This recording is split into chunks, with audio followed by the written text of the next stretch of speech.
right. Ande muri kuona tikadai handitika todai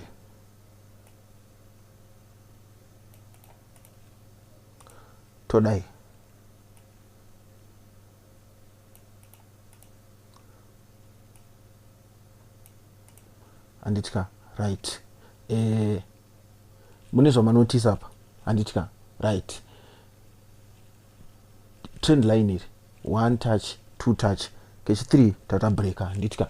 Trend line iri 1 touch 2 touch 3 touch tichienda handitika. Trend line kunoku 1 touch 2 touch 3 touch handiti kechi 4 tata breaker handiti right.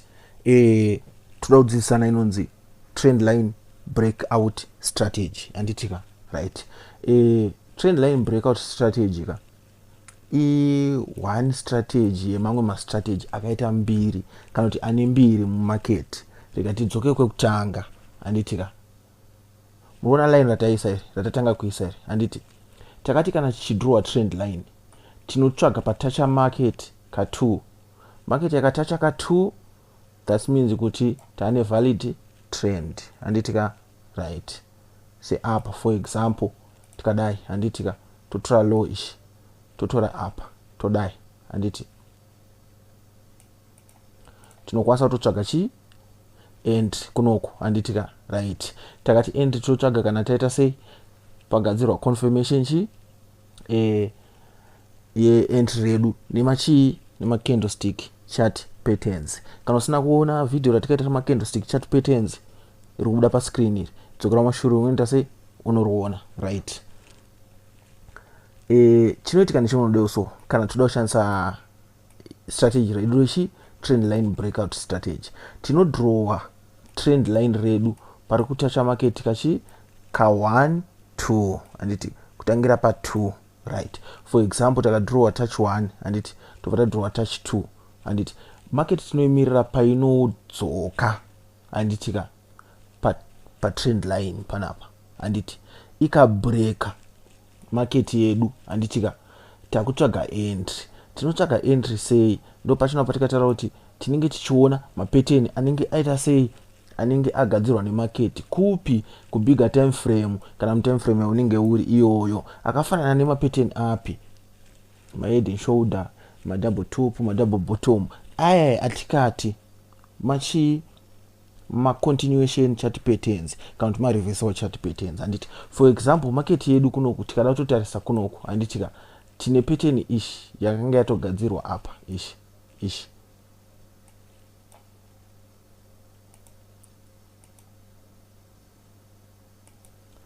pattern yakanga yagadzirwa panapa handiti tine double top top number 1 top number 2 handitika. Takati pese patinomaona madouble top market tinoto expecta tinoita sei inochinja direction handitika right. Market yedu yaita zvayaita panapa pachigadzirwa inenge flag iri handitika flag redu rakanaka iri. Saka tane chi zvinhu 2 zviri kutiratidza kuti market yedu icharamba ichita sei ichidzika. Number 1 handiti tine downtrend iri tobva tatanga kugadzira flag iri. Flag redu rakagadzirwa panapa tikadrowa tikati dzrrr tikadai handiti todrowa pazasi which means kuti mutemo weflag wewe watika explaina wewe kuti paino breaka kudai handiti height yechipo ichi ndo height yo yatinotora take profit kudzika handiti which means kuti market was supposed to break the trend line handitika.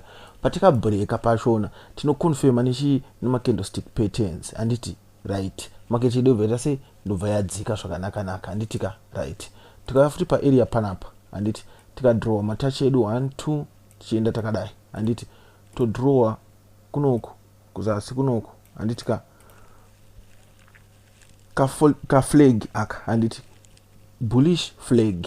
Market yedu yakagadzira touch 1 handitika ndobva yadzoka yagadzira second touch handiti payaka third touch ichidzoka kunoku ndobva yanobreaka handitika payakabreaka yakauya panonzi pa retest handimukuona yauya ku retest market bveta sei ndobva yakwira. Saka market ikabreaka otsvaga entry painorwa retest. Kana uchida kupinda zviri aggressive moment yainono closera ma candlestick pamusoro petrend line takunotsvaga mukana wekuita sei wekupinda. Takati stop loss yedu tinoisa kupi? Previous low kana previous high. Low yedu kunoko takatageta chi previous high. High yedu pamba ne1 yekutanga panapa imwe iyo iroko iyo handitika dependa. Takati strategy ndiwo unenge kuzo modifier wega nekustarta kwanenge wakaita chinhu chaudata sei chauda kutrade kuti chinenge chifamba sei handitika right. Aihope kubatika dare zvakanaka. Todrowa futi rimwe trend line redu panapa handitika right. Muri kuona zvakanoitika apa aya yekuti market inoti 1 touch 2 yoti 3 munoti yakabreakera kuzasi. Yabreakera kuzasi pane vanhu vakapinda mabuy handimuona vapinda mabuy mastop loss avo ari kuzasi kunoko handitika. Nevakapinda maseu mastop loss avo ari mukati munomo. Market ubva yatanga yanorova mastop loss ndobva yazodzika handitika right. Saka panapa pane pakarohwa inonzi chi fake breakout. Tikada kutarisa pattern kugadzirwa nechinhu ichi yakada kufanana ne rising wedge handiti muona, but iyi yakazongonoshatawo zvayo. Ichi chinenge chiri chiwedge chinenge chakarova mutoriro handimuona chekuti ukada kutochidhirowa chisingatomake sense handimuona right. Ndo pane pakaitika chi fake breakout yekuti market inoita nge yabreaka yobva yadzokera mukati, yadzokera mukati yobva yachidzoka handiti. Kana tinongona tiri kucontinue tinobreaka ichienda chi kudenga uko ndo mafambiro aingaita chi singi dzachona handimuona. Zvakafanana nepanapa chatrade rakanyatsotipa setup rakanaka. First touch market bvaenda mudenga nditi vyadzoka pa second touch. Pakadzoka pa second touch tikada kutozuma apa tinoona pattern yakatonogadzirwa double bottom, bottom number 1, bottom number 2 handiti. Confirmation ye candlestick iredu iri rinenge engulfing market bvaita sei bvayaenda handitika right. Patikadzoka third touch handiti tinogadzira double bottom yedu takati pa 3 types dzemachi double bottom handiti. Ndofunga makuiziva chi iningirikini ishi isingaenzane isingarowe kuzasi inotanga yagumira munzira ndobva taita sei taenda patakabreaka retest. Retest iyi ndeyechi previous akakaroramba kudrowa kora tireka tishandise line iri handiti previous handitika yakazonoita sechi sesupport handiti maona machipattern yachona. Saka nguva market painodzoka pama area edu ichitanga kurejecta ichitanga kuramba ramba kudai isusu tinonotsvaga ora tikazobvuma iko zvinozvi manje ndike kupenga market yedu painonouya pachi pama areas edu aya tikataura ima support resistance kana kuti painodzoka pa retest pa trend line tinonotsvaga confirmation yechi yema candlestick chart patterns. Apa pakanoitika engulfing ndoinge first chi entry redu totapinda. Stop loss yedu toisa chi kuzasi handitika.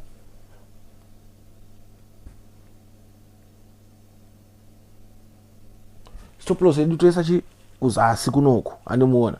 Then to ride chi trend takaenda takaita sei takaenda handimuona. Zvakafanana panapa futi tikada kudrowa chi ma trends line edu handiti muri kuona right.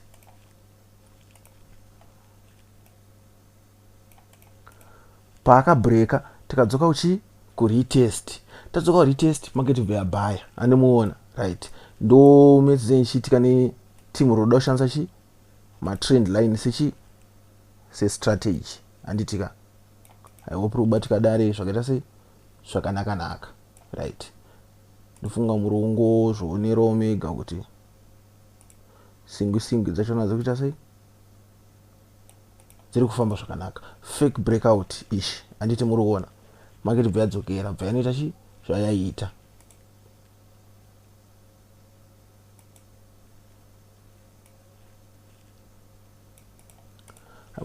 Touch number 1, touch number 2, touch number 3, touch number 4. Market ikabreak totsvaga chi otsvaga entry vakomana. Amuona panapa tine